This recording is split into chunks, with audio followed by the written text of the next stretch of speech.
Up above or underground? The city wants your feedback on the Green Line's downtown route.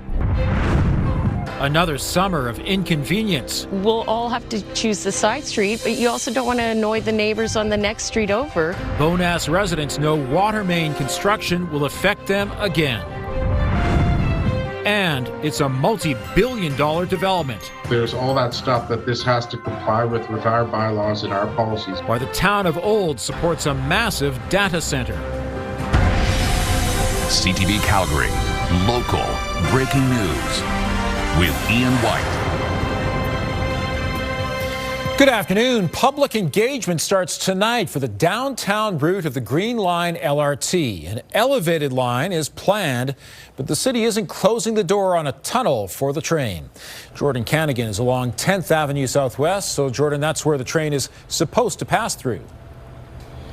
Ian, the area behind me is 10th Avenue, and that is the favored route by the provincial government. It would run this way along an elevated track up until 2nd Street before heading north. But the city wants to hear from Calgarians, especially people who live and work along this proposed route. They want to hear questions, concerns, and also gather feedback on where stations should be through the Beltline and downtown.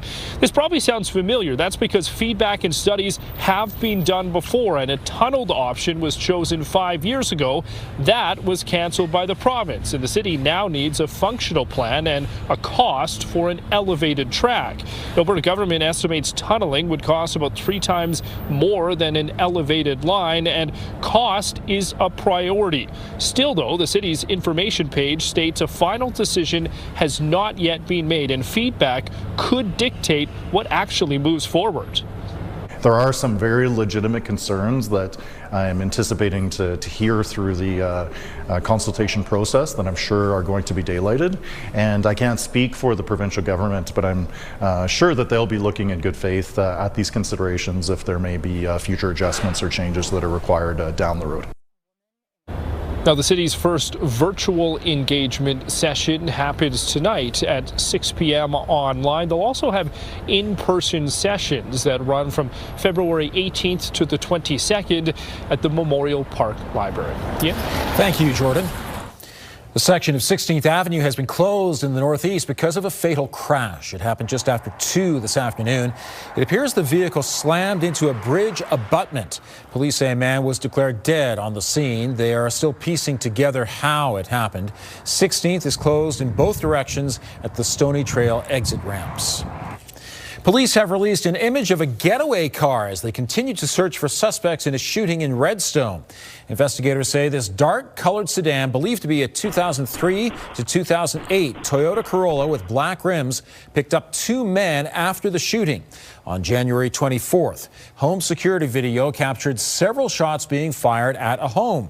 No one was hurt. Police believe the homeowner was targeted in the recent rash of extortion crimes aimed at the South Asian community.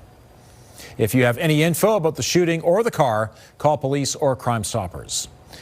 Investigators are appealing for tips and dash cam footage after an attempted child luring in Coventry Hills. Between 6 and 7 Friday evening, police say a man approached an 11-year-old boy riding a bike and tried to force the boy to go with him. The child got away and told his parents, who called police. It happened east of Coventry Hills School. The suspect is a man in his 20s, last seen wearing black sweatpants, a gray hoodie, and white shoes. Residents of Bowness will once again be facing months of disruption because of water main construction. This time, it will be the people who live along 34th Avenue. About a 2-kilometer stretch from 87th Street to just past 73rd Street will be under construction between May and October. The city will install a new underground feeder main to take pressure off the failing South Bearspaw water main. Kevin Green joins us now from 34th Avenue in Bowness. So, Kevin, how are the residents feeling about this latest disruption? Well, Ian, everybody who lives along this stretch of road got this letter from the city. It outlines what's going to happen. The construction here won't be micro-tunneling like in other sections. Instead, it'll be what's called cut and cover. Essentially, a big trench will be dug all along this road. The pipe will be laid in it. It'll be backfilled and then repaved. This stretch of Bowness Road, 34th Avenue in Bowness is mostly single-family homes. A lot of people here are concerned about the noise and the dust that inevitably comes with such a large construction project. They're also worried about parking. Many of the homes here have front driveways and residents rely on on-street parking. A lot of the homes don't even have rear garages, which means people will have to park on adjacent streets while the construction is underway. We'll all have to choose the side street, but you also don't want to annoy the neighbors on the next street over if I have to park there. You know, it's going to be just the disruption, the constant noise. You know, we have to work. We have to, like everybody else, you got to, you know, continue living your life. And then the interruption, hopefully it'll be minimal. I'm hoping they'll move along pretty quick.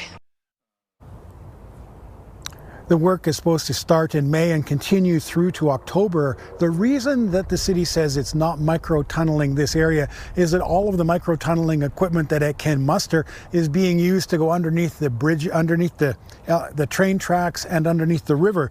And eventually what's put here in the cut and cover will meet up with the micro-tunneled area a little further to the east, and that will complete it. The city says that will help them get the project done much more quickly. Ian? Interesting summer ahead. Thank you, Kevin. 1 year after the U.S. imposed sweeping tariffs on Canada, some local businesses are proving they don't need to rely on our neighbors to the south to thrive. New data from Calgary Economic Development shows a massive shift. In 2024, 35% of Calgary companies' trade deals involved the U.S. Last year, they dropped to a record low of 24% as local firms pivoted to Asia, Europe, and the Middle East. Despite the uncertainty, the trade revenue of CED-supported companies actually soared by 500%. Even though the States, it's still important, it's no longer our biggest customer. Australia is our number 2, Japan number 3, Thailand is going to be number 4, and the US, if we keep going, is going to be in a very, very last place very soon. Calgary companies report creating 187 jobs through the international expansions last year. Danielle joins us now with the first look at the weather. You know, it's crazy, really. We could be knee deep in snow right now. We could be. And there's much more wintry weather in the forecast for next week. Okay. We talked about the first half of February being spring-like. So take this all in and enjoy it as best as you can while it's here. And it's here all of this week. In fact, this would have been a good week to take off work and enjoy a little more. 7 degrees is the temperature right now. Also our daytime high. We've had gusts closer to 40 kilometers per hour throughout times this afternoon. All right, your 24-hour forecast is brought to you by 5th Avenue Volkswagen. Family owned, community driven. Discover more at 5th Avenue Volkswagen. Same idea for tomorrow. It's kind of like Groundhog Day or rinse, wash, repeat, that kind of thing, same old. Cool to start the day, a wind chill between -6 and -8 early in the morning hours. But then you'll need to remove some of the layers because by the afternoon, a whole lot of sunshine and a high of 8 degrees at least. We'll talk more about the warm weather coming up, Ian. Thank you, Danielle. A record donation for the Calgary Health Foundation. Next, how $5 million from an energy company will improve women's health care. And a fundraiser that's hard to resist, how buying art will support a 3-year-old boy who has health challenges. Also, if you have a news tip, text us at 10400.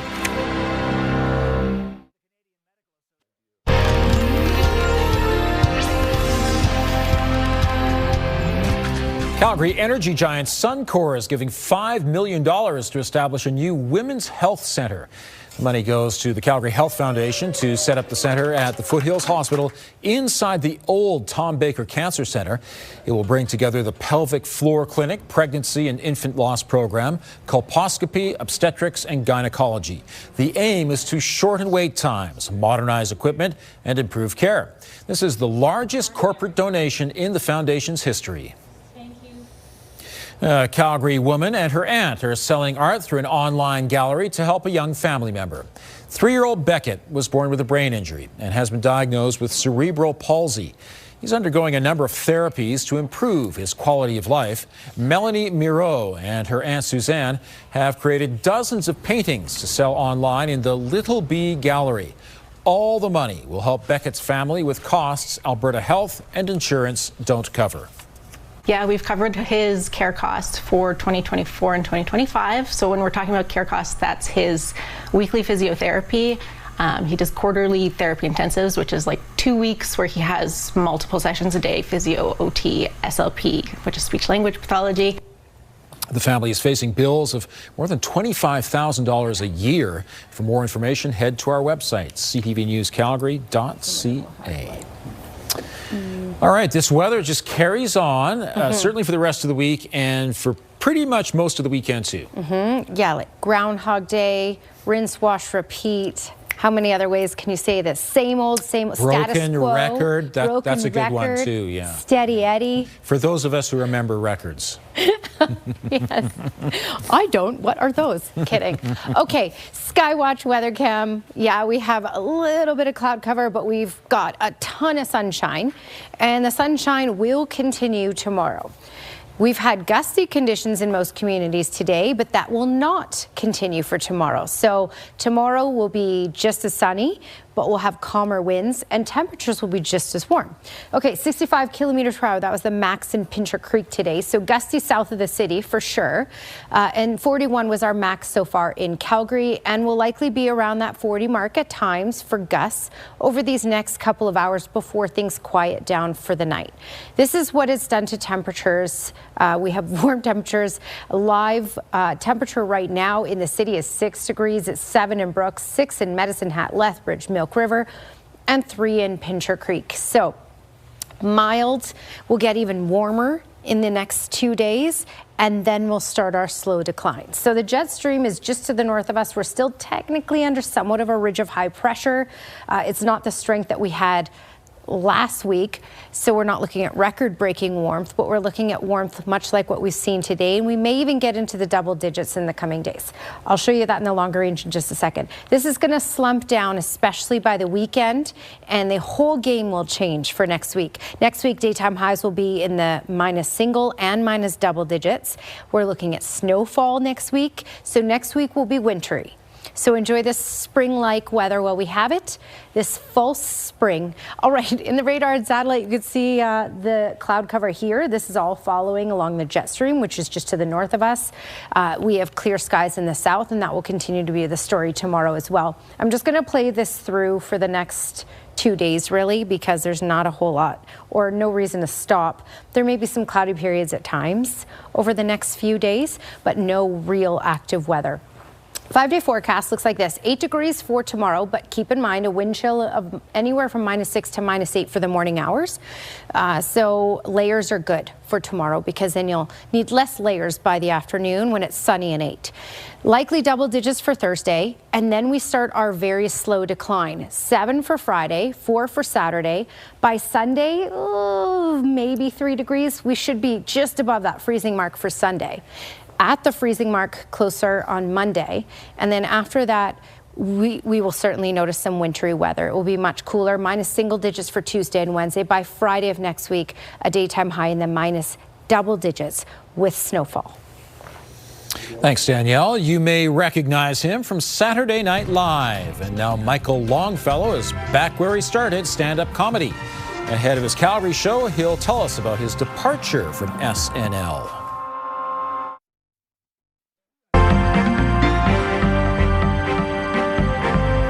Canadians are going a bit more into debt. Joining me is Liana Wachniak, investment advisor with the Popwich Carmali Advisory Group. And Liana, the debt load continues to rise for Canadians. That's right, Ian. And this was quite an interesting report from an Ontario bankruptcy trustee that does an annual survey about the indebtedness of Canadians. They noted that the level of insolvency debt that people had, the level of unsecured debt when people declared insolvency, is rising. And it's at about $67,000, which is higher than we've seen ever, really. It's a record number. Among that, we're also seeing more Canadians take on more debt, with about 11% increase year over year in an overall debt load and about a 37% increase over the last 3 years. Now, interestingly enough, when you look at these statistics, we're not actually seeing more insolvency filings, which means that Canadians are finding different creative ways to manage their debt. And basically what they're doing is it looks like they're taking on more creditors and more credit cards, with the average creditor count for Canadians at about 10.5, and the number of credit cards that the average Canadian is working with at about 3.5. So essentially, we're moving our debt from line of credit to different credit sources, and essentially just doing a juggling dance there in order to try and make it work for our day-to-day finances. And Coca-Cola is the latest company to raise their prices.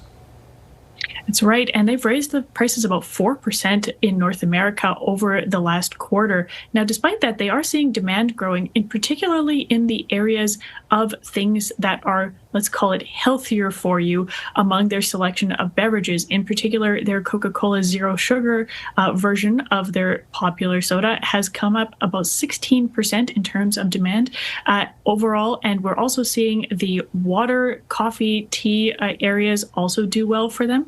Not so well performing are things like juice and dairy products. Now, that was a bit disappointing for analysts today. There wasn't quite the level of demand that they were hoping to see, but it is growth, and it has been stagnant over the last little bit, so that's not necessarily a bad news story for Coca-Cola. Okay, thanks very much. Thank you. A proposed $10 billion data center and natural gas plant in Olds has residents divided. Olds Town Council approved a rezoning bylaw for the land the project is proposed on at Highway 2A and Highway 27. Synapse Data Center says the facility will support rising demand for artificial intelligence, cloud computing, and data-intensive technologies. The 1.4 gigawatt facility will be powered by a closed-cycle natural gas power and water system. Some residents are concerned about noise and environmental and health issues, along with the lack of public engagement, while others support the development that will bring jobs and tax revenue for the community. There's landscaping, there's setbacks, there's all that stuff that this has to comply with our bylaws and our policies as well. And then we could start looking at noise mitigation, whether that's a berm or a wall or, you know, an aesthetics for our town as well, what it's going to look like coming into Olds.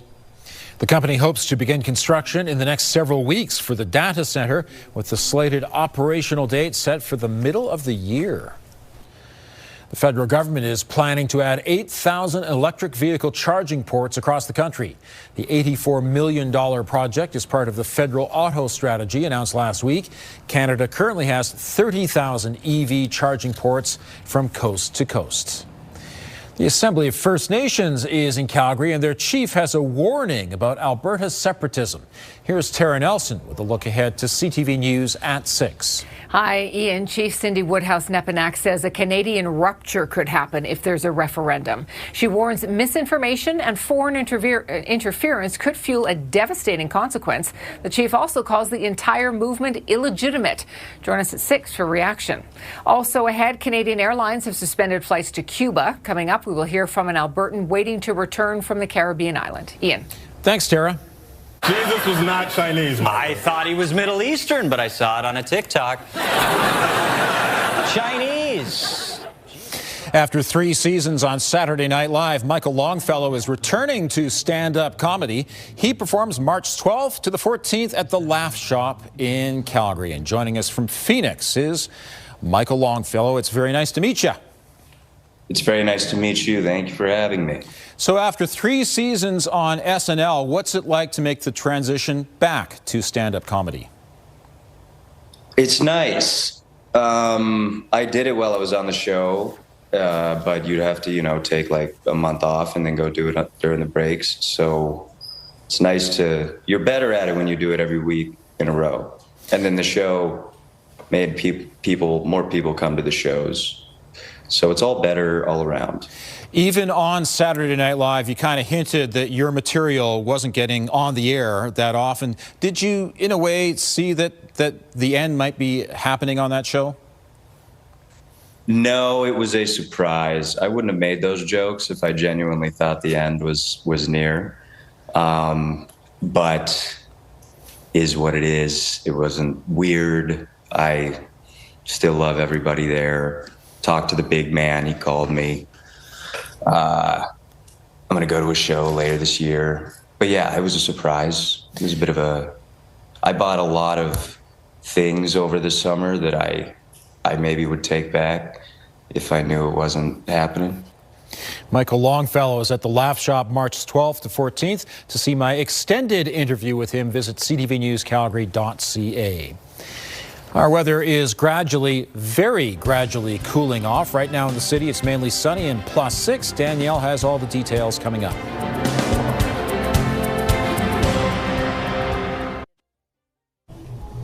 A fireball lit up the sky over central Alberta just before dawn this morning. Tyler Gilby caught the fireball on his dash cam on his way to work at 6:17 a.m.